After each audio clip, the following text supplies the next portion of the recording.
Muy buenas noches, continuando con los seminarios gratuitos. Vamos a tener el tema de el contador global del siglo XXI, el perfil de egreso de las universidades. Nuestra moderadora el día de hoy es la magíster contadora pública colegiada María Esther León Morales, miembro del Comité Técnico Nacional de Educación de la Junta de Decanos. Estimada María Esther, por favor, continúe. Muy buenas noches con todos los colegas que están participando virtualmente por esta plataforma, y es un honor tener que presentar al doctor Mario Díaz de la República del Uruguay con el tema El contador global del siglo XXI, el perfil de egreso de las universidades. Buenas noches, Mario. Buenas noches.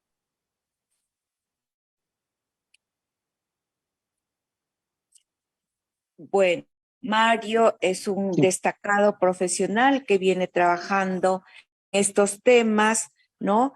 Que tienen que ver con la formación del contador público y otros aspectos que están contribuyendo enormemente hoy en día.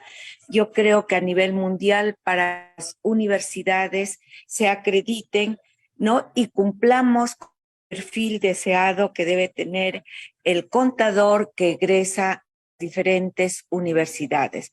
Por favor, Mario, puede iniciar su presentación. Muchas gracias. Buenas noches. Quisiera que me confirmaran si se ve bien la pantalla. Sí, adelante. Bueno, muy bien, muchas gracias. Agradezco la posibilidad de poder participar con ustedes en esta Semana de Contador Público. Y acá en Uruguay estamos en este momento realizando un seminario regional interamericano donde hay algunos colegas que ustedes seguramente conocen, como Ángel Salazar Frisancho y también Oscar Díaz Becerra, con el cual estuvimos compartiendo el día de hoy. Agradezco a los organizadores por poderme compartir algunas ideas con ustedes y a Maribel Carranza en particular.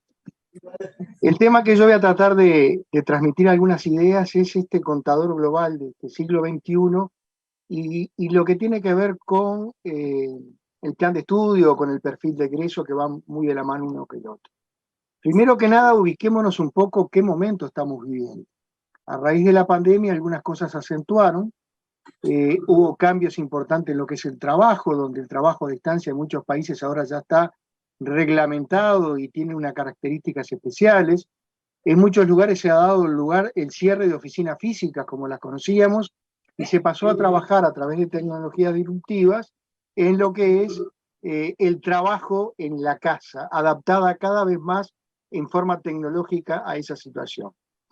Ha habido un cambio también, producto en parte quizás de los problemas de las compañías de aviación, de desaparición del turismo de trabajo. Ahora estamos volviendo al turismo, pero el turismo por entretenimiento. Ya no estamos pensando tanto en hacer reuniones presenciales, cuando herramientas como esta que estamos utilizando ahora nos permite a mucho menor costo y de repente de repetir más de una vez lo que podemos estar pasando a distancia. Cambió también lo que es la medición del trabajo, la forma de medir el trabajo.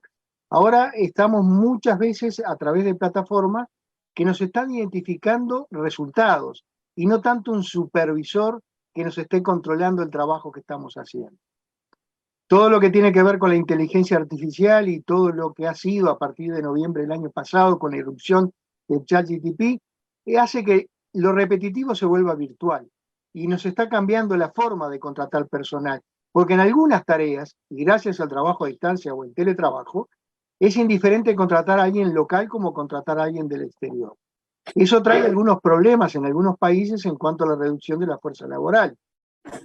Todo el tema del sistema médico con la tecnología a distancia ha cambiado. La salud mental se ha vuelto un tema recurrente, donde hubo problemas de aislamiento que todavía ha costado a la gente recuperarse. Crece mucho el comercio, pero básicamente el comercio en línea, donde hay también una cierta contracción de la economía personal. El cambio climático se ha instalado como un problema y es un tema principal en la mayoría de los países. Nosotros venimos de pasar una sequía que hacía más de 80 años que en el Uruguay no se daba, que incluso llegó a peligrar el abastecimiento de agua a la ciudad de Montevideo y zonas aledañas. Hay una tendencia a que todo lo natural es mucho mejor y más saludable. Y así han aparecido también una fuerte irrupción de soluciones tecnológicas para la educación, la energía, la seguridad, nuevos modelos de información y noticias por suscripción, dejando a veces los diarios en papel impreso un poco de lado. Hace unos años un director, un decano de una universidad española decía que dentro de 25 años la mitad de las profesiones que estarán vigentes aún no las conocemos, son desconocidas para nosotros. Y por primera vez en la historia, dice él, la mayor parte de los conocimientos adquiridos por una persona al inicio de su vida profesional se volverán obsoletos al final de su carrera profesional. Y aparece entonces una nueva naturaleza del trabajo, de la transacción de conocimientos, cada vez es más importante. También se ha dado y se ha creado una especie de brecha entre lo que es el mundo educativo y el mundo laboral, donde el mundo educativo trabajaba con casos de laboratorio, con una estandarización, donde muchas veces el alumno era un simple espectador y adquiría conocimiento en forma fragmentado a través de asignaturas a lo largo de la formación profesional. Y con esto nos enfrentamos con el mundo laboral. El mundo laboral que nos está pidiendo es la capacidad de innovar, una habilidad muy demandada a los actuales y futuros profesionales. Que seamos posibles de ser flexibles a los cambios, con un componente de inteligencia emocional muy fuerte y una visión integral de lo que es el conocimiento específico. Esa brecha hace que se busque altos niveles de rendimiento en el corto plazo y lo que ha dicho un colega uruguayo, de que el desafío de las empresas es captar a aquellos colaboradores que cuenten con las competencias y el talento necesario. Enrique Baliño, que fue CEO de IBM durante mucho tiempo, dice que la calidad no está en las cosas que hace la gente, la calidad está en la gente que hace las cosas. Y ahí entra a jugar nuestra profesión contable. Profesión contable que, de acuerdo a IFAC, dice que identifica, pero no limita la profesión contable como aquella que prepara, analiza y reporta información financiera y no financiera, relevante y fielmente presentada. Se asocia con la toma de decisiones y en la formulación e implementación de estrategias organizacionales. Audita información financiera y no financiera y proporciona otros servicios de aseguramiento y asesoramiento, preparando y analizando la información tributaria relevante. De esta forma, IFAC caracteriza lo que es, pero vuelvo a reiterar, no limita a lo que es la profesión contable. Y con referencia a la formación del contador público, hemos tenido a lo largo del tiempo reciente, en los últimos 20, 25 años, una serie de iniciativas que nos han impactado en cierta manera. Tenemos, por ejemplo, lo que es la Conferencia de Naciones Unidas sobre el Comercio y Desarrollo, que a través de ISAR-UNTAD ha establecido un programa mundial de estudios de contabilidad en el año 91. En lo particular, conozco una única universidad, una universidad brasileña, que aplica este programa de estudios propuesto por la ONU. Todos ustedes seguramente conocen la Declaración de Bolonia de los años 98 y 99 con universidades europeas y el proyecto Tuning de Europa y el de Latinoamérica entre el 2004 y el 2006. También tenemos el modelo propuesto por IFAC, que emitió normas en el 2003, en el 2004, 2006, 14, 15, y la última actualización, que algunas tomaron vigencia en el año 2021, es del año 2019, donde el IASB pasó a ser el Panel Internacional de Educación Contable. Y un poco se ha detenido ese proceso por parte de IFAC, porque IFAC, en definitiva, lo que está haciendo es establecer normativa para los organismos patrocinadores, pero quienes establecen las normas de educación son las universidades. No podemos dejar de mencionar tampoco una propuesta de una currícula homogénea de la Comisión de Educación de la Asociación Interamericana de Contabilidad, que propuso un contenido mínimo a tener en consideración para el desarrollo de los pensum universitarios en nuestra carrera contador público. Todas estas iniciativas a nivel mundial han permitido destacar una diferencia entre lo que es el modelo anglosajón, donde tienen una fuerte componente de habilidades como pensamiento crítico, como la investigación, donde definen el perfil de la carrera con una serie de materias optativas y donde algo que no se da en nuestros países es que el título no habilita el ejercicio profesional. Exige un periodo de práctica para poder recién después ejercer como tal. Y ahí trabaja mucho con lo que es la formación humana y la tutoría. Como contraposición, nuestro modelo latinoamericano tiene una preparación cada vez más específica, con cada vez más conocimiento práctico, con pocas habilidades y en muchos casos pocas optativas, pensando más que nada en el mercado laboral. Y en la mayoría de nuestros países, salvo contadas excepciones, el título habilita al ejercicio profesional. Lo que estamos logrando con esto es la formación de un profesionista y una transmisión de conocimiento. Transmisión de conocimiento que, como la veníamos conociendo hasta ahora, a través de un currículo donde la importante es la transmisión y la reproducción de conocimiento, se ha convertido en algo ineficaz para afrontar un mundo que está en constante transformación. Esa producción, entre comillas, de profesionales que tienen unas características comunes todos, es algo que hoy por hoy no es muy demandado. Y esto está asociado entonces con lo que es el perfil de egreso de la universidad.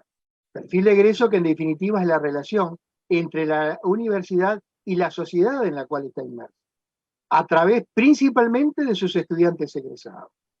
El perfil de egreso en definitiva es la promesa de formación y de resultados que una universidad ofrece al estudiante a través de la carrera que éste elige.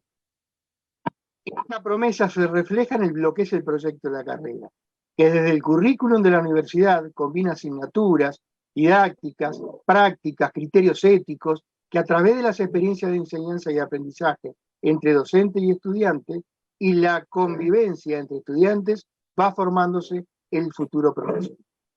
La universidad se compromete que al final de la formación se va a tener un profesional con unas competencias profesionales reconocidas socialmente.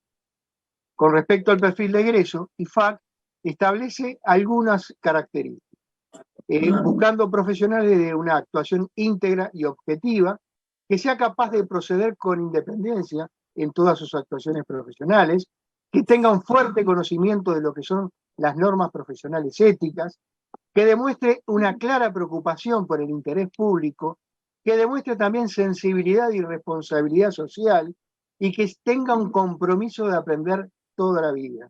Procesos de desarrollo profesional continuo y permanente a lo largo de la vida del profesional. Por otro lado, nuestra profesión es una profesión que tiene un escenario contable global sumamente regulado. Es así que tenemos normas de contabilidad financiera a través de las NIF, normas de educación contable, contabilidad pública, de ética profesional y de auditoría a través de IFAC, normas que tienen que ver con lo que es la auditoría interna a través del ISPIA, y por otro lado también tenemos normas de gobierno cooperativo a través de códigos de la OCDE. ¿Qué sucede con todo esto? Bueno, que IFAC emitió a partir del 2003 una serie de directrices a los organismos miembros donde tiene que preocuparse en su jurisdicción del cumplimiento de estas normas.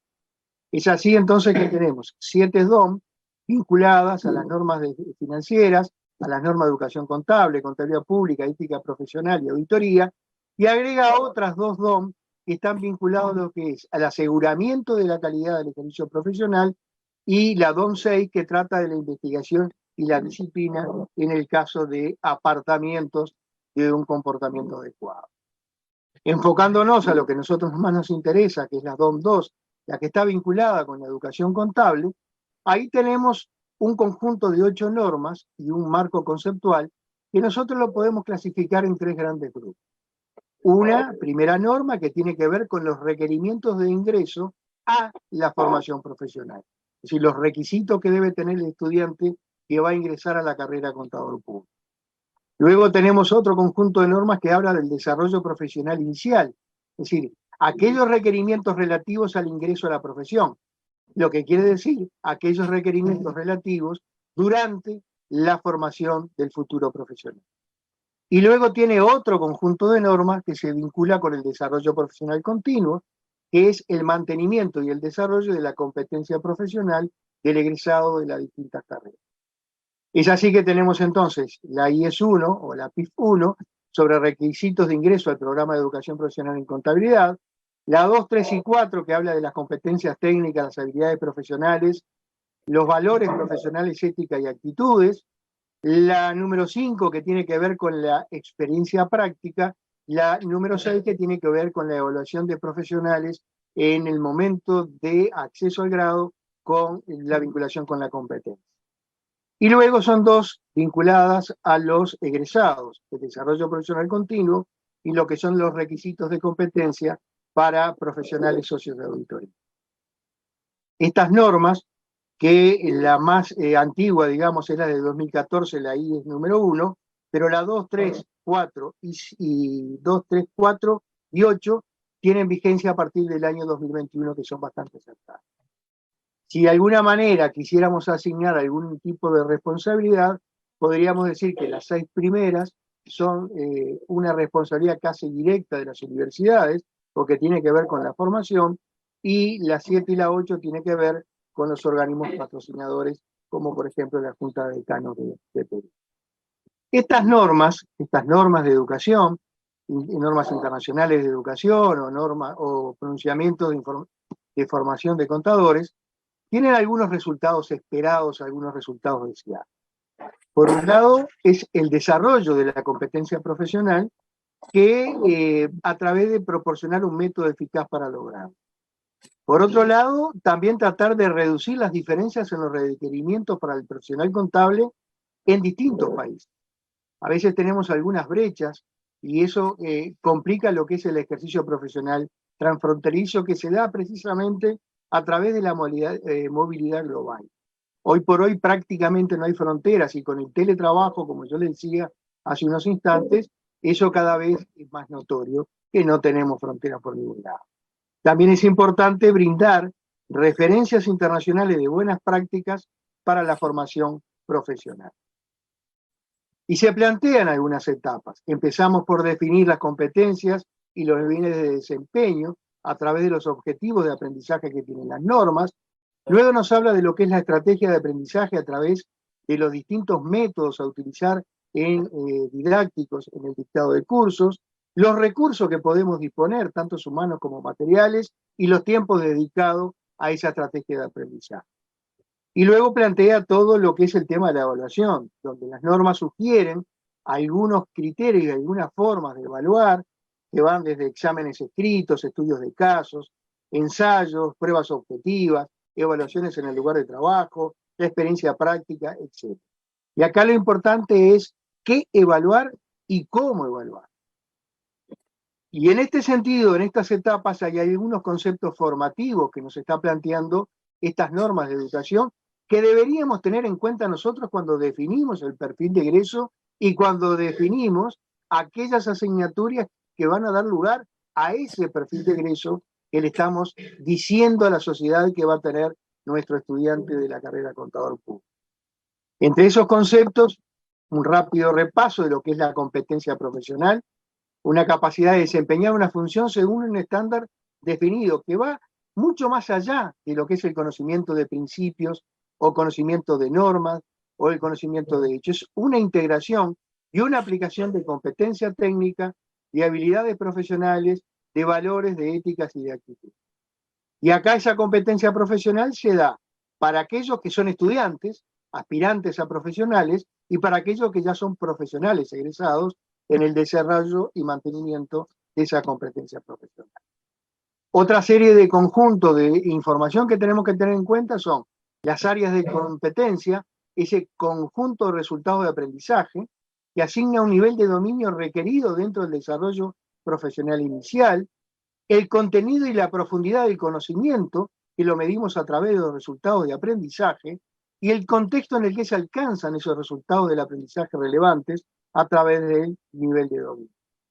Y acá, como yo les decía, estas normas obligan a los organismos patrocinadores y establecen que un organismo miembro de IFAC puede incorporar otras áreas de competencia no consideradas en las normas de educación de IFAC, incrementar el nivel de dominio para algunas de esas áreas de competencia e incluso desarrollar resultados de aprendizaje adicionales. Y hemos hablado de nivel de dominio. Bueno, cuando hablamos de nivel de dominio, lo que estamos diciendo es que las normas de educación de IFAC establecen 3 niveles. Un nivel fundamental, un nivel intermedio y un nivel avanzado.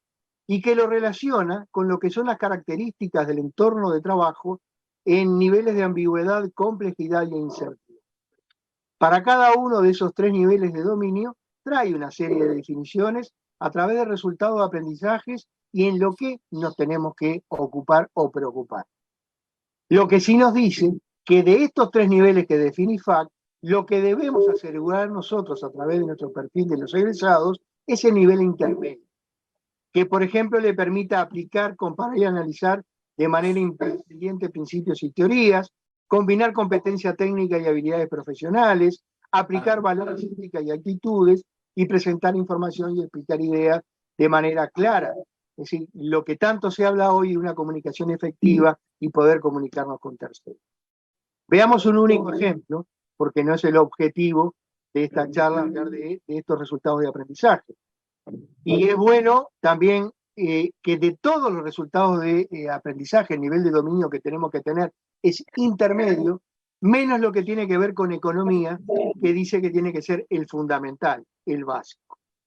Un ejemplo, veamos lo que es los 3 niveles, el fundamental, el intermedio y el avanzado, para aplicar los distintos principios y teorías relevantes de competencia técnica. El nivel es este, el intermedio, donde vemos que dice aplicar, comparar y analizar de manera independiente los principios y teorías subyacentes para completar tareas de trabajo y tomar decisiones. El nivel fundamental habla de completar tareas, pero bajo la supervisión adecuada. Y el nivel avanzado, seleccionar e integrar esos principios para gestionar y dirigir proyectos y tareas de trabajo y hacer recomendaciones apropiadas. Entonces, reitero, cuando estemos diseñando un currículum, cuando estemos diseñando también ese perfil de ingreso asociado, debemos pensar dentro de los resultados de aprendizaje este nivel intermedio. Otra cosa de lo que habla es la formación como un proceso estructurado y sistemático, común, pero no exclusivo en el entorno académico, muchas veces enfocado al desarrollo del conocimiento, de habilidades y de otras capacidades. Después habla también de capacitación, donde enfatiza la aplicación práctica y generalmente se da en un entorno real o simulado de trabajo. Y acá entran a jugar lo que son las prácticas o pasantías laborales y los programas de simulación que podemos tener en la tecnología digital. En este caso tenemos que complementar esta capacitación con la formación y la experiencia práctica, donde la experiencia práctica se refiere al entorno de trabajo y otras actividades relevantes en el desarrollo de la competencia profesional y el aprendizaje informal con otras actividades, como por ejemplo puede ser la mentoría, el coaching, la creación de redes, la observación, la retroalimentación, actividades de reflexión y obtención de conocimiento autodirigido que tuvo un fuerte desarrollo en este periodo de pandemia. Todo esto hace que en algún momento a lo largo del proceso del desarrollo profesional inicial o el desarrollo profesional continuo, la preeminencia de uno u otro puede ir cambiando a lo largo del tiempo. Otro concepto que también tenemos que tener en cuenta es la formación general, que ayuda al aspirante profesional y al profesional en sí mismo también a integrar la competencia técnica, las habilidades profesionales y los valores correspondientes. No hay una manera única, ni hay un escenario único en el cual se puede dar este tipo de formación general. Pero generalmente su comienzo se da antes del ingreso de un programa de formación profesional, es decir, a nivel de secundaria, y puede continuar durante el DPI o el desarrollo profesional continuo. Y acá hay algunas experiencias de algunas universidades que han establecido contactos y mentorías y actividades con instituciones de enseñanza secundaria. Porque ¿quién no se ha quejado como docente universitario del nivel con el cual llegan a la universidad los estudiantes de secundaria? Por eso algunas universidades están trabajando en forma conjunta para llegar a una situación, por lo menos si no ideal, bastante aproximada a lo que tiene que ser un estudiante universitario. Otro tema a tener también en cuenta es la formación profesional con su experiencia práctica y la evaluación. Y acá básicamente tenemos que considerar 3 conceptos. La formación y capacitación que se construye sobre la formación general y el desarrollo de competencias técnicas y habilidades profesionales. La experiencia práctica y la consiguiente evaluación. Y por último, el desarrollo profesional continuo, aquel que mantiene y profundiza lo que es la competencia profesional para desempeñar competentemente su función. Todo esto nos exige también, y es una gran dificultad que tuvimos en el periodo de pandemia, la evaluación, la medición y el seguimiento de los resultados observables durante los procesos de educación. Hablamos de las normas de IFAC. Las normas de IFAC están basadas en una orientación hacia las competencias. Y si hablamos de competencias, mencionemos brevemente lo que es la taxonomía de Benjamin Bloom, donde estableció por la década del 50 una serie de sustantivos vinculados al conocimiento, a la comprensión, la aplicación y el análisis. Un par de alumnos de él, en el año 2000, estableció un cambio. Primero pasó del sustantivo a los verbos: recordar, comprender, aplicar, analizar. Y invirtió el orden de la pirámide superior. De síntesis a evaluación pasamos a evaluar y luego crear. Y se establecen entonces una serie de características que tienen que tener esos 6 verbos básicos. El recordar, que es el recuerdo de materiales previamente aprendidos. El comprender, que es tratar de demostrar que entendimos los hechos e ideas por el medio de una comparación, una interpretación, una descripción. La aplicación, que en definitiva ese aplicar es el uso de un conocimiento nuevo que nos permite resolver problemas en situaciones nuevas aplicando nuestro conocimiento previamente adquirido. El análisis y la discriminación de la información, identificando motivos y causas. La evaluación, presentando y defendiendo opiniones, juzgando la información y la validez de ideas. Y por último, la creación o compilación de información de diferentes modos. Hay una tabla, que se las dejo para que les pueda servir de referencia si es que no la conocen, donde establecen palabras claves, acciones y resultados, y qué preguntas debemos considerar nosotros para generar, cuando estamos desarrollando o definiendo competencias, ya sea generales o específicas, para definir esos resultados de aprendizaje. Como ven, reitero, son siempre verbos los que se están manejando. Acá tienen un resumen de todas las áreas de conocimiento de las normas 2, 3 y 4 y clasificado de acuerdo a esos 6 niveles que estuvimos viendo recién. Y vemos que a nivel universitario se da un fuerte componente con lo que tiene que ver el recordar, con lo que tiene que ver el comprender y lo que tiene que ver el aplicar, donde el analizar, el evaluar y el crear está un poco más dejado de lado. Por otro lado, acá tenemos una comparación entre esas normas 2, 3 y 4, que es para el estudiante, y la norma número 8, que es para el egresado, donde vemos que hay una fuerte impronta de evaluación y creación a nivel de egresado, y lo que hay una fuerte concentración de recordar y comprender en el caso del estudiante y en la etapa posterior de aplicación de conocimiento. Algunos ejemplos. La NIE número 2, competencias técnicas, por ejemplo, cuando habla del área de conocimiento de contabilidad e información financiera, nos dice que esto es lo que tenemos que tratar de encontrar que nuestros estudiantes incorporen a su conocimiento. Aplicar los principios contables, aplicar normas internacionales, evaluar la educación de las políticas contables utilizadas, preparar estados financieros, interpretar estados financieros y revelaciones relacionadas, interpretar informes que incluyan datos. Como ven, todos comienzan con un verbo. ¿Por qué? Porque lo clasifican dentro de lo que son las competencias. El otro ejemplo es en la parte de impuestos. Explicar el cumplimiento de los impuestos nacionales, preparar cálculos de impuestos directos e indirectos, analizar problemas de impuestos asociados con transacciones internacionales no complejas. Recuerden que estamos hablando de un nivel intermedio como resultado de aprendizaje, y explicar las diferencias entre planificación fiscal y evasión fiscal.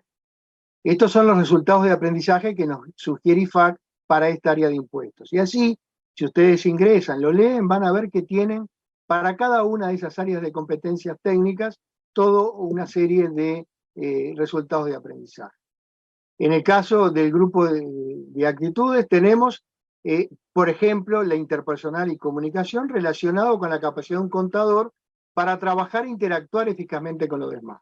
Mostrar cooperación, trabajo en equipo, demostrar habilidades de colaboración, comunicarse de manera clara, demostrar conocimiento de diferencias culturales y lingüísticas, aplicar escucha activa y técnicas efectivas de entrevista, aplicar habilidades de negociación, aplicar habilidades de consulta para minimizar o resolver conflictos, presentar ideas e influenciar a otros. Si miramos lo que tiene que ver con la parte del grupo de valores, ética y actitudes, el mismo principio, explicar, identificar, analizar cursos de acción, aplicar los principios fundamentales. Esto solamente como referencia para que tengan ustedes presente lo que establecen estas normas de IFAC y la forma en la cual están estructuradas. Podemos vincular de alguna manera esas áreas de competencia de las distintas normas internacionales de educación con las dos que mencionábamos hace un rato. Y por ejemplo, cuando hablamos de aplicar las normas internacionales de información financiera u otras normas relevantes a las transacciones, estamos hablando de la DOM 5 y está dentro de la NIE número 2. También cuando hablamos de preparar estados financieros, incluidos los estados financieros consolidados de acuerdo con las NIF u otras normas relevantes, está en la DOM 7 y está también dentro de la NIE 2. Tenemos una parte también importante de la contabilidad administrativa vinculada con lo que son los objetivos de desarrollo sostenible, donde nos pide, por ejemplo, analizar los datos para proporcionar información significativa para apoyar la toma de decisiones de la gerencia. Y esto se ha visto modificado a partir de junio de este año, cuando salieron la S1 y la S2 como normas que están vinculados a lo que es el tema de la sostenibilidad. En el caso de auditoría y seguimiento tenemos la situación, principios éticos lo mismo, compromiso con el interés público tenemos lo mismo. Estaríamos hablando entonces de un diseño curricular por competencias, donde hay una dificultad en la generación de procesos de diseño curricular y también con lo que tiene que ver con la elaboración de esos programas de estudio. Lo primero que tendríamos que tratar de hacer es clarificar cuáles son las demandas del mundo laboral donde nuestros profesionales futuros van a desempeñarse. Hay una corriente latinoamericana donde las competencias van en función de análisis de tareas que se espera que realicen y una lista de actividades priorizadas por los empleadores, algo que no siempre se da. La mayoría de las universidades latinoamericanas trabaja con grupos de referencia de empleadores, de grandes firmas, de egresados, tratando de acercar y tratando de disminuir esa brecha que mencionábamos hace un rato. Hay una importante influencia del mundo laboral para la formulación de currículas de la carrera contador. Hay un reconocimiento de competencias genéricas mediante listados con escala tipo Likert. Y hay un enunciado de comportamientos observables que tratan de medir en forma objetiva los principios obtenidos o la evaluación. Todo esto, que aparentemente en un papel escrito aparece muy sencillo, en el ámbito académico realmente no es para nada simple, porque muchas veces incluso el concepto de competencia no nos queda muy claro y la asociación con el mundo real también tenemos alguna dificultad. Simplemente un poco para mencionar ese decálogo del futuro, porque muchos nos piden hoy que nuestros profesionales tengan las soft skills o habilidades blandas, que ahora ya se empezaron a llamar power skills, es decir, aquellas habilidades blandas que aplicándolas nos hacen marcar una diferencia en nuestra actividad profesional. El buscar información para decidir, el leer para comprender, el escribir para convencer, el pensar en lo relevante, ser capaces de analizar para opinar, escuchar para dialogar, hablar para convencer, establecer empatía para compartir, cooperar para triunfar y fijarse metas para superarse, es el decálogo del futuro que Moneredo y Pozo en el 2001 nos decían que eran 10 competencias básicas deseables que todo docente tendría como obligación promover en el proceso de formación de sus estudiantes. Tampoco podemos dejar de referenciar lo que es el proyecto Turing, que ha sido todo un cambio en lo que es el paradigma de la educación, donde pasamos del énfasis en el contenido en el énfasis al aprendizaje continuo y permanente a lo largo de toda la vida profesional, donde pasamos de clases diseñadas de acuerdo con criterios de conveniencia y de eficacia a preocuparnos por el entorno del aprendizaje. El profesor generalmente en el paradigma anterior impartía conocimientos vía de dirección única, es decir, las clases tradicionales magistrales. Hoy por hoy, el profesor se ha convertido en un aprendiz que aprende de sus alumnos, así como sus alumnos aprenden de él. Nuestro paradigma anterior era una estructura relativamente rígida con programas prefijados que eran poco flexibles. Hoy realmente estamos trabajando con estructuras que son relativamente flexibles, contextualizadas y con una serie de optativas y transversalidades entre las distintas carreras. Como ustedes sabrán, recordarán, hay 27 competencias que en esta área de nuestra profesión, de las ciencias económicas, ha establecido el proyecto Tuning Latinoamérica. 27 de ellas, de las cuales pensamiento lógico son 3, de aplicación son 10, de contexto son 4, de comunicación son 5 y de análisis son otros 5.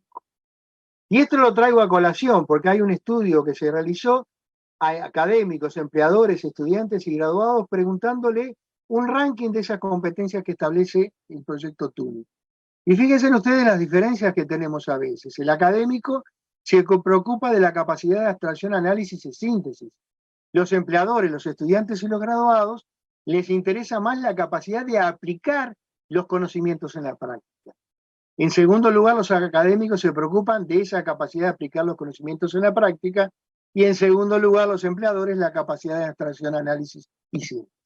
Y acá tenemos un poco lo que es la necesidad de la sociedad, del estudiante y lo que entiende el estudiante que necesita y el graduado también. Pero fíjense que si bajamos un poquito, en tercer nivel, para académicos, empleadores y estudiantes, está el conocimiento sobre el área de estudio y la profesión. Y los graduados están pidiendo la capacidad para identificar, plantear y resolver problemas. Algo que muchos graduados plantean de las deficiencias que tuvieron en su formación de grado. Los académicos se preocupan de la capacidad de investigación, en cuarto lugar, los empleadores del compromiso ético, el estudiante la capacidad para identificar y resolver problemas, y los graduados para el conocimiento sobre área de estudio y áreas de la profesión. Pero fíjense también lo que son las menos requeridas y las que están rankeadas en los niveles más bajos. Los académicos y los empleadores no les interesa que tengan habilidad nuestros graduados para trabajar en contextos internacionales, y los graduados y los estudiantes ponen en el último nivel de prioridad el compromiso con la preservación del medio ambiente, algo que realmente es preocupante en ese sentido. Los académicos y los empleadores tampoco se quedan muy atrás porque ubican en el lugar 26 ese compromiso con la preservación del medio ambiente. El graduado ubica en ese lugar la valoración y respeto por la diversidad y la multiculturalidad, y el estudiante la habilidad para trabajar en forma autónoma.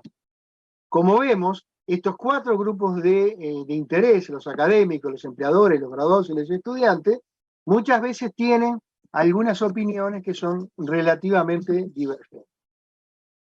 ¿Qué es lo que tenemos también como demanda? Acá les presento los resultados de un trabajo que se hizo en la Comisión de Educación de la Asociación Interamericana de Contabilidad, donde se le preguntaba a aquellos grupos de áreas donde brindan en promedio una valoración mayor, es decir, cuáles son las competencias técnicas más requeridas. Esto fue una encuesta que respondieron más de 700 profesionales, universidades de toda América. En primer lugar, tributación, y acá se asocia el contador con el liquidador de impuestos. En segundo lugar, la contabilidad financiera. Y en tercer lugar, la legislación y las regulaciones comerciales. En lo que tiene que ver con la evaluación de competencias profesionales blandas, ser capaces de revisar nuestro propio trabajo, es decir, ser capaces de dar un trabajo de calidad y todo lo que tiene que ver con el tema organizacional, la relación, la comunicación con los compañeros, capacidad de liderazgo y cosas similares. En lo que tiene que ver con los valores profesionales, la ética y las actitudes, el compromiso con el interés público es lo que tiene mayor puntuación, y el conocimiento y aplicación de principios éticos es el que sigue en segundo lugar. Cuando le preguntábamos cuáles son las habilidades de mayor peso a la hora de ser contratados un profesional de la carrera contador público, lo que nos respondían era un 57% se preocupa de habilidades profesionales, lo que son las habilidades blandas, trabajo en equipo, la iniciativa personal, el pensamiento y análisis crítico, la toma de decisiones, el aprendizaje autónomo. En un segundo escalón, y un 35%, es decir, la tercera parte prácticamente, el manejo de las TIC y la experiencia o práctica profesional previa. Y en el último lugar, las habilidades de mayor peso a la hora de ser contratada, encontramos los valores, ética y actitudes, con un 8%. Así temas como la integridad, la confidencialidad, la objetividad y también lo que tiene que ver con la honestidad. Principios estos que encontramos en el Código de Ética DIFAC. También una pregunta muy interesante es, ¿dónde encuentran las mayores deficiencias, las deficiencias más significativas en el proceso de formación cuando contratan a un contador? E increíblemente, donde la mayor parte de los cursos universitarios van en ese sentido, hay casi la mitad que dice que hay un problema de deficiencia en las habilidades técnicas, conocimiento en el área de tributos, conocimiento en la normativa contable y el manejo de las TIC. Luego, las habilidades profesionales conocidas como habilidades blandas o soft skills, el trabajo en equipo, el pensamiento y análisis crítico, liderazgo y toma de decisiones. Y por último, un 4% encuentran que hay deficiencias en valores, éticas y actitudes. Requieren de una mayor información integral, que es uno de los temas que vamos a ver en el Congreso de Educadores en Guatemala en noviembre, la falta de fortalecimiento de la ética en la formación y el desarrollo de valores éticos. Precisamente hablando de esa falta de fortalecimiento de la ética o el desarrollo de valores éticos, un 34% de las universidades adherentes en AIC no tienen materias o asignaturas de ética en sus currículos, en sus pensos.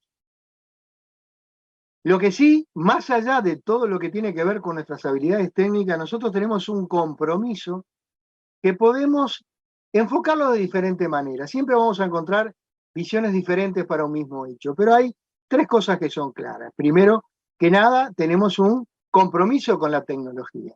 Tecnología, tanto en los procesos de formación universitario, como formar en tecnología a nuestros estudiantes, porque es el contexto en el cual van a trabajar una vez egresados. Otro tema también, que es un compromiso que tenemos que asumir, es con el medio ambiente, con lo que es la sostenibilidad, con lo que son los objetivos de desarrollo sostenible de ONU 2030. Tenemos que preocuparnos de ese tipo de situaciones. Hay muchas instancias a través de las 17 ODS que hay en este momento en desarrollo, en el cual tiene participación el contador público. No solo en lo que tiene que ver con la educación y favorecer la formación en la carrera, sino en otras instancias que está trabajando en ese sentido IFAC con otros organismos multilaterales. Y por último, todo lo que tiene que ver con la responsabilidad social y con la ética. Y acá se nos plantea un dilema bastante interesante, porque hay un autor español, José Martínez Aldanondo, que preguntaba ¿qué ha hecho la educación para adaptarse a un mundo cambiante?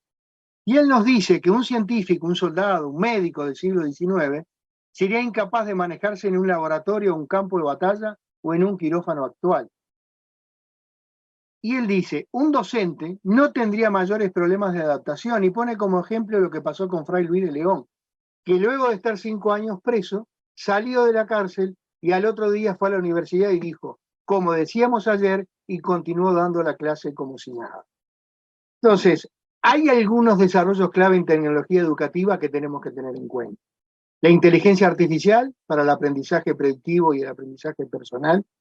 Esa inteligencia artificial generativa que se autoalimenta y nos está trayendo cambios y nos está trayendo efectos. No es el tema del momento, pero los invito a que buceen sobre lo que es principalmente el ChatGPT, que es el más conocido y es el que se van a encontrar sorprendidos porque ustedes les pueden pedir un ensayo de cualquier cosa y les va a escribir algo que no les va a parecer que está tan disparatado. Por suerte ya hay un montón de sistemas, un montón de apps y de software que controlan que ese documento que estamos analizando haya sido escrito por un humano o haya sido escrito por inteligencia artificial.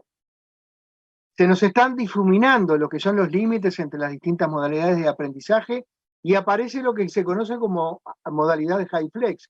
Es decir, los estudiantes matriculados en un curso pueden participar en línea de forma sincrónica o asincrónica según se prefiere. También hay un desarrollo clave en lo que tiene que ver con las microcredenciales, cursos más cortos, cursos más prácticos, cursos más demandados y con menos esfuerzo que compiten con lo que es una carrera universitaria. Y otro tema que tenemos que hacer un desarrollo muy fuerte en todo lo que tiene que ver con la tecnología educativa es una consecuencia de la pandemia. Tenemos que inculcar a nuestros estudiantes el sentimiento de pertenencia y conexión con su casa de estudios, pero también con su profesión y sus compañeros.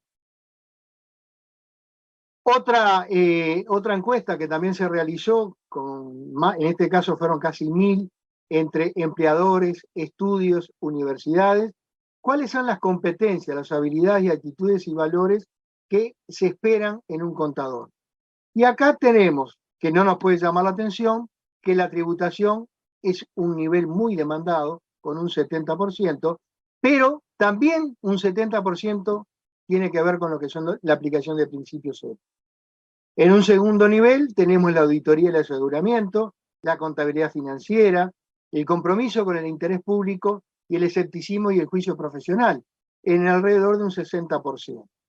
Luego tenemos lo que son interpersonales y de comunicación, habilidades intelectuales, habilidades personales y habilidades organizacionales, es decir, un conjunto que más o menos está en la mitad, que tiene que ver con las habilidades blandas.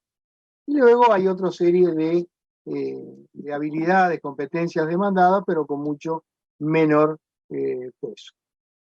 Cuando se le dice cuáles son las nuevas competencias que debería tener el contador del futuro, ahí nos hablan de manejo de herramientas tecnológicas, un 27%, las habilidades profesionales blandas y la capacidad de análisis y de investigación en niveles muy parecidos, y luego otro como ética y escepticismo profesional, auditoría de riesgo, fraude, seguridad, responsabilidad social, pero ven que con niveles inferiores al 10%.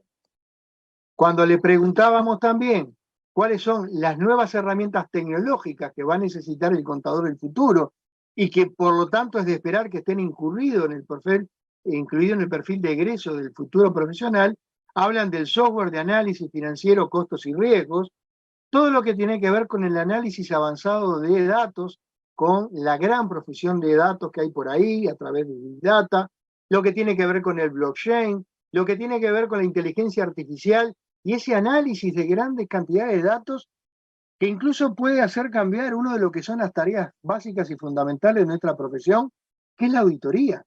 Quizás esa frecuencia de auditoría anual o semestral, o quizás que esa auditoría por muestreo, deje de tener sentido, porque con herramientas de la inteligencia artificial vamos a poder analizar el 100% de las transacciones de una empresa en muchísimo menos tiempo y con mayor seguridad.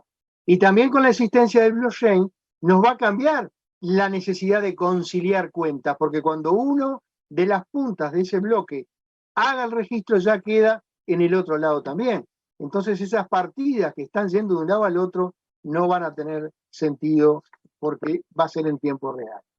Cuando se le pregunta cuáles son aquellos temas emergentes que deberían incorporarse en la formación del futuro contador público, es decir, en lo que son las asignaturas, hablan de las nuevas herramientas de transformación digital, del control de lavado de activos, todo lo que tiene que ver con la corrupción, lavado de activos y financiamiento al terrorismo, lo que tiene que ver con la responsabilidad social y empresarial y la evaluación de riesgos estratégicos, y luego aparecen otras como innovación y emprendedurismo, auditoría del impacto medioambiental, industria 4.0, balance social, etc. Fíjense que he estado mencionando distintas demandas teóricas de los futuros profesionales y yo los invito a que vayan pensando cuál de ellos tienen incorporados ustedes en vuestros planes de estudio y en vuestras carreras. ¿Cuáles son aquellas herramientas tecnológicas que necesariamente se espera que se incorporen en la formación del futuro contador público? Sistemas contables automatizados y sistemas de tributación digital. La factura electrónica, básicamente lo que están planteando acá, y sistemas contables no solamente automatizados, sino a nivel de la nube. Nosotros en la Universidad Católica, en la cual yo dicto clases, tenemos desde el primer día, los estudiantes disponen de un sistema contable en la nube, para que ellos hagan sus prácticas de contabilidad. Sistema contable que tiene algunas particularidades. Por ejemplo, no calcula diferencias de cambio para que ellos la vayan comprendiendo el concepto y calculándolo, no hace asientos de cierre, no hace asientos de apertura, sí hace registraciones y hace balances. Ellos lo tienen en la nube, lo pueden usar durante los 4 años de la carrera y hemos encontrado un cambio con ellos. Y también hemos dejado de lado lo que era la tradición de la famosa propuesta o pauta de un ejercicio donde le decíamos que fulanito compraba 4 unidades con tanto, a contado, a crédito, 60 días, lo que fuera. Nosotros lo que hacemos es darle desde el principio comprobantes, copias de comprobantes reales para que ellos identifiquen los participantes, identifiquen el rubro contable que corresponde, las cuentas que se están moviendo, los cálculos aritméticos. Entonces, ya no es que la letra no me lo decía, ellos tienen que interpretar ese comprobante. Después todo lo que tiene que ver con la evaluación y medición de riesgos, los análisis y transacciones con grandes datos y los simuladores financieros. Y acá hay algo que son simuladores que nosotros tratamos de adaptar. No tenemos simuladores que estén vinculados directamente con la carrera y cada vez que me invitan a dar una charla como esta digo, aquellos que tengan interés, asóciense con alguien analista de sistema o especialista en este tema y diseñen un sistema de simuladores financieros para que puedan aplicarse en los distintos cursos. Evidentemente, el perfil del egreso del contador implica que nuestros graduados deberían, de todo lo que vimos hasta ahora, aplicar los principios contables, gestionar finanzas, ser capaces de realizar auditorías y controles internos, tratamiento fiscal e impositivo, de dominar la tecnología y los sistemas de información, ser muy fuertes en la ética profesional, ser muy hábiles en la comunicación, ser capaces de trabajar en equipo, adaptarnos a lo que es nuestro entorno y ser capaces de emprender y ser capaces de innovar. Y acá les dejo algo que, antes que me digan nada, no es que yo les esté proponiendo un plan de estudios. Acá hay un plan de estudios de 8 semestres, donde tenemos una serie de materias. ¿Por qué se lo muestro? Yo estoy seguro que si ustedes lo están leyendo no van a ver quizás mucha diferencia con lo que ustedes están teniendo en cuenta ahora. Pero se lo traje, y en este caso les vuelvo a decir que no es algo que sea tema de esta charla, porque esto es lo que me respondió el programa ChatGPT cuando le dije, ¿me podría sugerir un plan de estudios para la carrera de contador público? Y me contestó, por supuesto, aquí te presento un posible plan de estudios. Y como ustedes ven, quizás no sea muy diferente a lo que nosotros estamos aplicando hoy. Aclara por las dudas que incluye una base sólida en contabilidad, finanzas, derecho fiscal, auditoría y otras materias. Cada semestre se construye sobre los conocimientos adquiridos en los semestres anteriores y proporciona una formación completa para el ejercicio de la profesión. Por supuesto, es solo un ejemplo y la estructura del plan de estudios puede variar según la institución educativa y los requisitos del país en que se imparte la carrera. Así que acá tenemos una muestra de lo que es ese desafío de la inteligencia artificial hoy por hoy. Para terminar entonces, 3 ideas básicas que les quiero dejar. Esa interrelación entre educar, entre enseñar y aprender, entre estudiantes y docentes, que es un cambio en lo que es nuestro paradigma actual.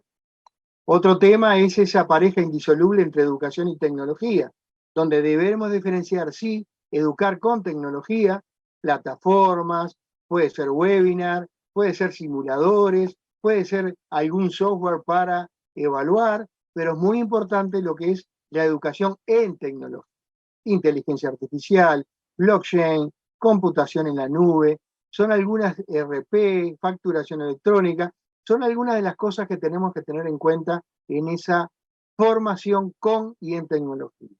Y por último, la necesidad del aprendizaje permanente a lo largo de toda la vida profesional. Los analfabetos del siglo XXI no serán los que no sepan leer o escribir, sino aquellos que no sepan aprender, desaprender y volver a aprender. Hasta acá lo que quería compartir con ustedes. Quedo a disposición por si quieren hacer alguna pregunta o comentario. Muchas gracias.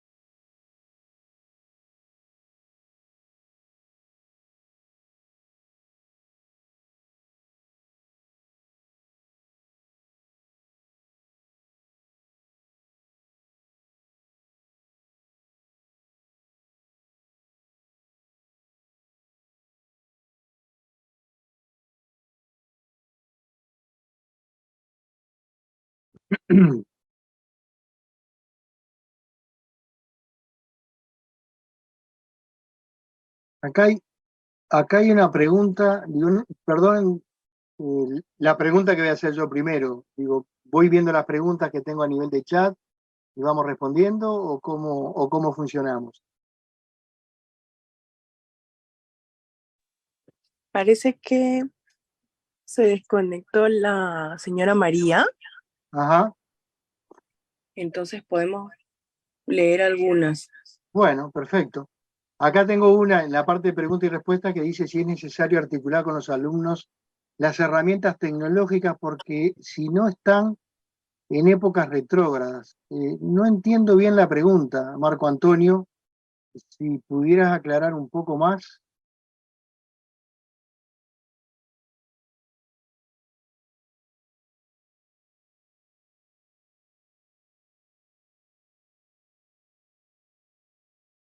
Aprovechar a saludar a una compañera de la Comisión de Educación, María Antonieta Olivares de Cusco, que la tengo por acá. Buenas noches, María Antonieta, gracias.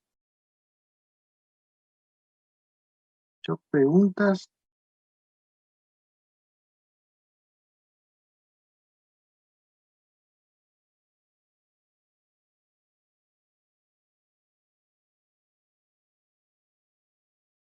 Preguntas no veo, salvo la que me hicieron, que creo que a veces me la aclararon acá. No.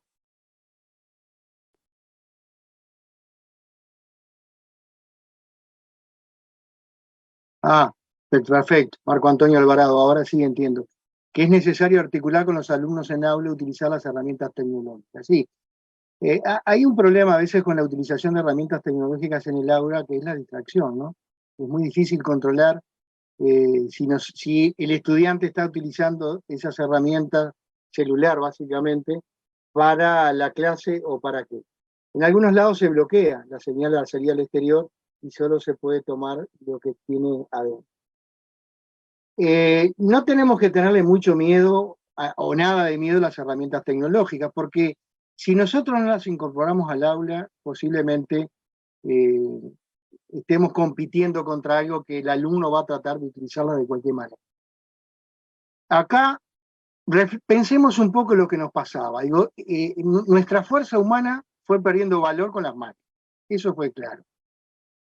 Nuestra capacidad de cálculo fue perdiendo capacidad con lo que era la aparición de las calculadoras.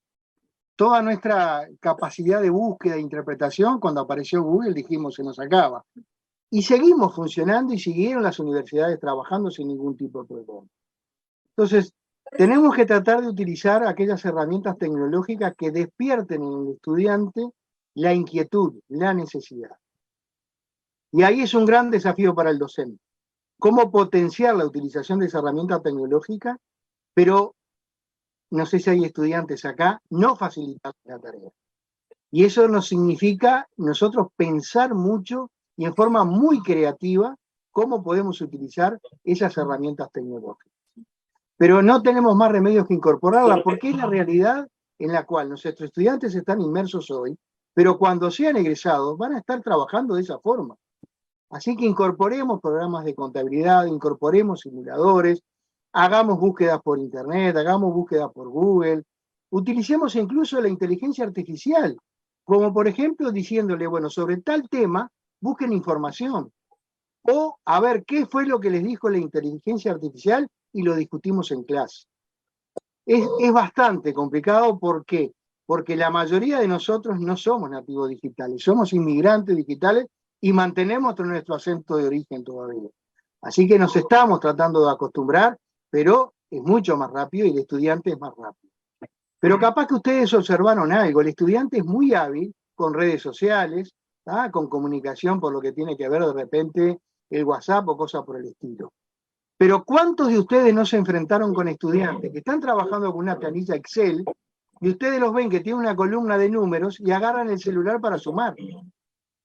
Y dicen, pero a ver, tú tienes la forma de sumar ahí y no lo saben.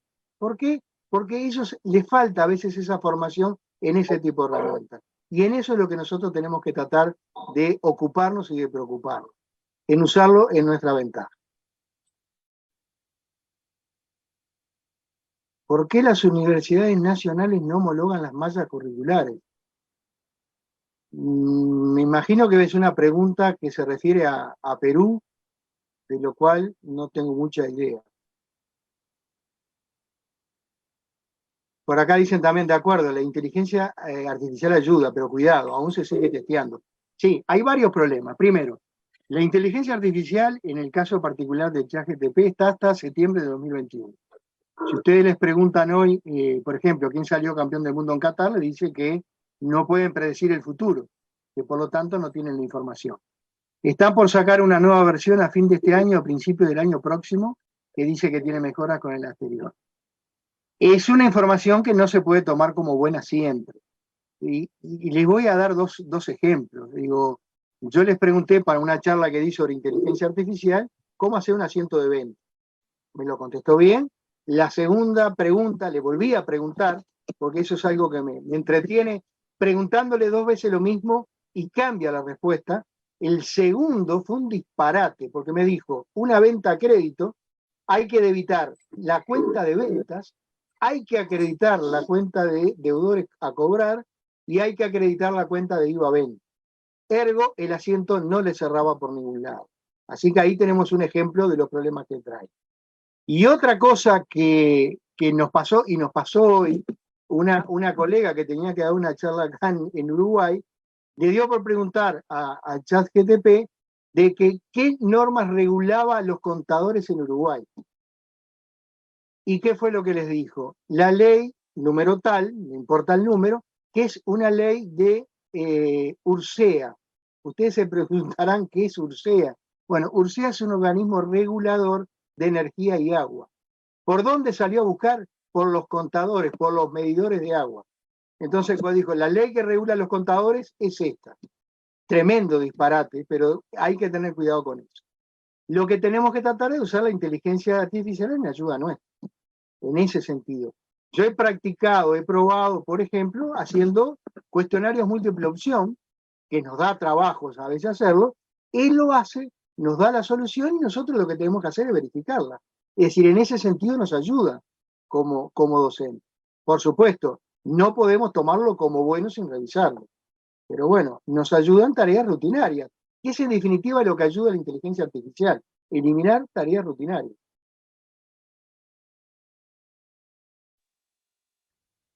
Hola, hola, ¿sí me escucha? Sí, escucho. Mil culpas, tuve problemas con el internet, no tengo la cámara, no funciona, pero Mario, hemos escuchado muy atentos tu participación como especialista en educación basada en competencias, por tu vasta experiencia, la Comisión Consultiva de Educación a Distancia y representante del Ministerio de Educación y Cultura de tu país. Realmente que para nosotros son experiencias y conocimientos que nos permiten tenerlos en cuenta mucho más en la academia. Es preocupante cuando tú afirmabas de que hay una brecha entre el mundo educativo y el mundo laboral. Eso que quiere decir que la academia tiene que acudir a los grupos de interés, tiene en constante comunicación con la sociedad para ver qué profesional quiere. En resumen, también se ha podido decir que el contador del siglo XXI está en constante evolución debido a los cambios en la sociedad, economía y la tecnología. Es decir, que el contador público debe tener competencias técnicas, profesionales, habilidades de pensamiento crítico, habilidades en lo que es la comunicación y mucho más. Hoy en día esas habilidades digitales, tecnológicas y un aspecto también muy importante marcaste es en cuanto a ese aprendizaje continuo. No nos podemos dejar de lado ese comportamiento, esa actitud para seguir aprendiendo constantemente. Mario, muchísimas gracias a nombre del Comité Técnico Nacional de Educación y mil disculpas disculpas por los inconvenientes tenidos, ya que no estoy en casa. Estamos participando de una convención de estudiantes en Chiclayo, entonces por ahí he tenido un poquito de dificultades. Mil disculpas y No, no hay problema. muchísimas gracias. Muchísimas gracias, Mario. Y No, al muchas contrario. gracias bien a todos los participantes. No sé si habría alguna intervención más. Tengo una pregunta acá que hace Abelardo, que como yo le dije que si hablaba de universidades peruanas no tenía idea, entonces nos pregunta, Sí, sí díganos en escuché. Uruguay, ¿las universidades uniforman o homologan sus mallas curriculares? Nosotros acá en Uruguay, nuestro sistema educativo, en lo que tiene que ver con la carrera de contador público, son 5 universidades que hay en total. Todas ellas menos una que tiene sedes en el interior de nuestro país, localizadas en la ciudad capital, Montevideo. Es una universidad pública, una única universidad pública, y 4 universidades privadas. El régimen es diferente para unas y para otras. En el caso de la universidad pública tiene total autonomía para el diseño y la definición de sus mallas curriculares. No tiene plazos, no tiene que homologarlo ante nadie, es solamente aprobado por lo que es el claustro o el consejo universitario. Y acá siempre menciono que la Universidad de la República pasó 22 años para actualizar su plan de estudio. El plan de estudios anterior fue el año 1990 y en el 2012 se modificó el plan de estudio. Ustedes piensen todo lo que pasó entre el 90 y el 2012 y lo que puede haber pasado con ese plan de estudio. Las universidades privadas es diferente. Las universidades privadas tienen que cada 5 años presentar ante el Ministerio de Educación y Cultura en un área, en un organismo que se llama Consejo Consultivo de Educación Superior Privada, organismo que recién mencionaba la moderadora, que yo integro en el Ministerio de Educación y Cultura, y cada 5 años todas las universidades tienen que presentar una actualización de sus mallas o sus grillas curriculares. Quiere decir, la pública total autonomía, las universidades privadas cada 5 años, todas las carreras, no solamente la de contador, tienen que presentar una actualización de ese programa. Con eso espero haber contestado la pregunta de Amelar. Gracias, Mario. No sé si habría alguna intervención más.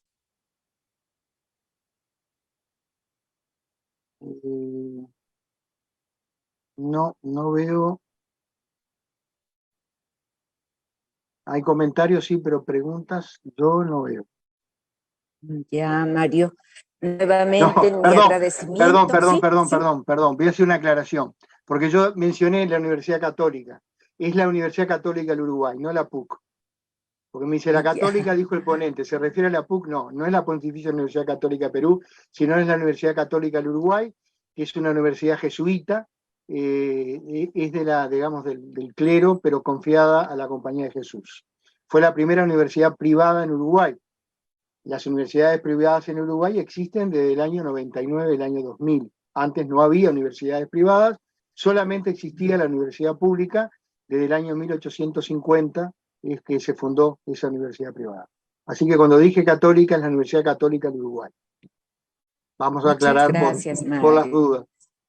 Muchas gracias, Mario. Yo creo que ya no hay ninguna participación. Nuevamente, nuestro agradecimiento, Mario, y yo creo que pronto nuevamente te tendremos aquí en Perú y especialmente en la Universidad Nacional de Cajamarca, que ya hemos tenido el honor de conocerte personalmente. Buenas noches, disculpe, antes que gracias. se retire. Sí. Ya, es que recién veo el micrófono. Buenas noches, ponente. Buenas noches. Habla María Isabel Balmaceda Rodríguez. Acá también, en el Perú, en Lima, Perú, hay universidades privadas y una de ellas es la PUC, que viene a ser el equivalente de Uruguay. Y claro, la normativa no debe diferir como en cualquier país. Yo particularmente estoy en un colegio religioso. Toda entidad privada religiosa se esmera, es exigente, ¿no? Ese es su fin. Ahora, escribió alguien, a veces la gente pide más de lo que ofrecen. Yo soy egresada de la Universidad Nacional Mayor de San Marcos, desobedecí a mi familia y postulé a San Marcos por un mejor horizonte. Tal vez la enseñanza en católica es un poco más, ¿no?, esmerada, pero uno aprende de todo y de la vida. Hace años pasé por la Universidad San Marcos y tengo inclusive, vi la malla curricular porque yo ya soy egresada, soy profesional, mejor dicho, ¿no? Soy primera promoción de auditores bilingües KPMG.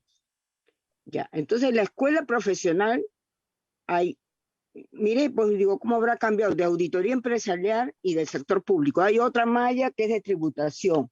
Lo que pasa es que a veces no ven más allá, no comparan. Yo ahorita también participo en el Colegio de Contadores, pero no ven más allá y siempre hasta los profesores los critican. Y yo, no, que al punto, que hablen el tema. Digo, pero disculpen, cuando vayan, no, esos señores son PhD, tienen estudios y no necesariamente van a escuchar lo que ustedes escucharon pregrado o lo que está en los libros, que ya cambió. Tienen que escuchar otras cosas que ellos nos están explicando, ¿no? Porque a veces se ponen, pero hasta, déjenme hablar, o a veces le faltan el respeto y no saben, pues, lo que un ponente, lo que es un académico se prepara, ¿no? Yo lo felicito, al comienzo eran los comentarios, ¿no? Yo lo felicito porque usted realmente se ha explayado y ha volcado todo lo que ha investigado con mucho esmero y bueno, eso es todo. Bueno, muchas gracias, muchas gracias. Muchas gracias. Muchas gracias. No sé si otra participación, por favor. Creo que ya no hay. Nuevamente, Mario, reiterando nuestro agradecimiento y a todos los participantes de esta noche. Muchísimas gracias. No, gracias a ustedes y un gusto y siempre a disposición.